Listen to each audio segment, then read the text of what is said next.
Практическая стрельба – вид стрелкового спорта, имеющий целью усвоение и выработку приемов, наиболее полно отвечающих различным случаям применения огнестрельного оружия.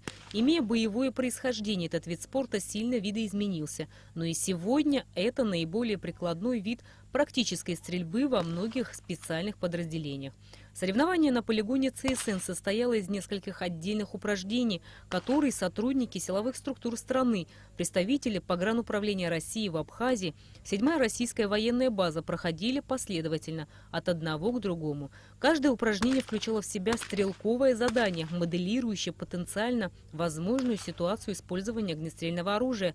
По структуре различают короткие и средние длинные упражнения, отличающиеся между собой максимально возможным количеством зачетных выстрелов. В турнире, посвященном памяти кавалера ордена Леона подполковника Эдуарда Нерсисян, участвовало 8 команд, по 4 человека в каждой. Проходят все 8 команд. Выделяются 4 выигравших команд. Потом после проводится дуэль 4 команд. И так определяется потом команда, которая занимает первое место. Призовой фонд – это переходящий кубок. Такие турниры проводятся для того, чтобы повысить профессиональный уровень наших сотрудников, также сотрудников всех других подразделений, которые принимают участие. Премьер-министр Беслан Барцыц, наблюдавший за турниром, отметил, что подобного рода турниры показывают уровень подготовки всех силовых структур.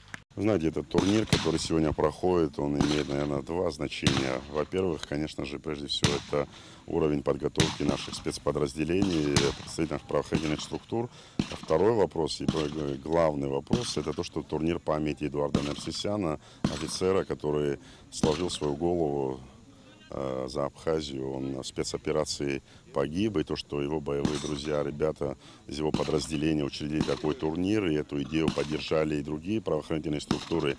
На мой взгляд, это очень важно. И память о таких ребятах, сложив свою голову, чтобы молодое поколение, которое сегодня пополняет эти подразделения, должны брать пример с таких людей, как Эдуард Нерсисян. И, безусловно, это имеет очень важное значение для боеготовности наших спецподразделений.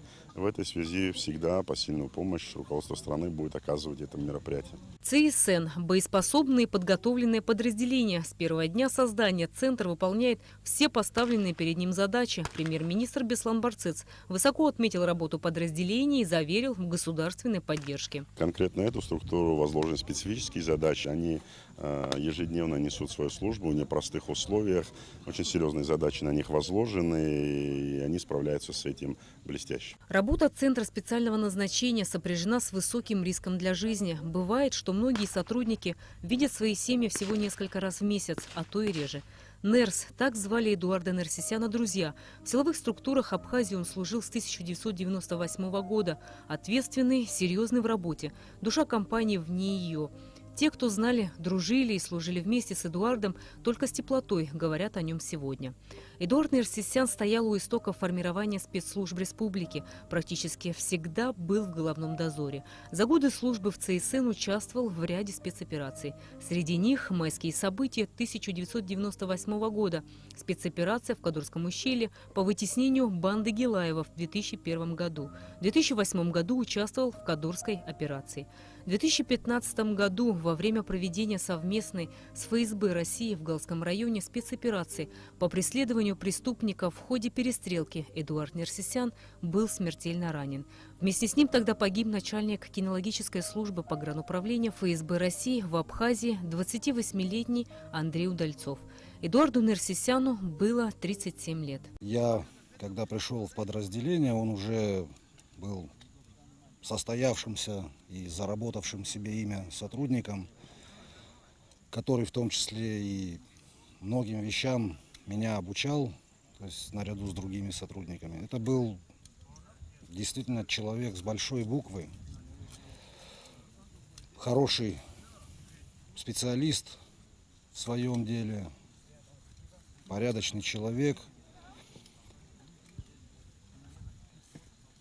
Потеряв его, мы действительно потеряли очень много. Потому что действительно многие какие-то моменты жизни, именно просто жизни внутри подразделения, этот человек делал ну, где-то проще. То есть он умел сгладить вот эти моменты, найти слова, чтобы каждому объяснить ситуацию, объяснить, где кто прав, где кто не прав. И причем он это мог сделать так, что как бы никаких обид на него не возникало.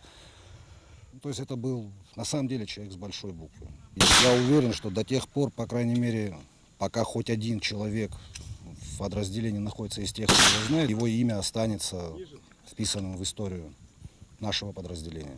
В течение 10 часов участники турнира боролись за кубок имени Эдуарда Нерсисяна. На пути к призовым местам им предстояло пройти много этапов. Но, как и в предыдущие годы, стойкие и сильные сотрудники ЦСН не дали отвоевать переходной кубок, который на протяжении 2 предыдущих лет остается в подразделении. Рената Шакай, Леон Адлиба, Абхазское телевидение.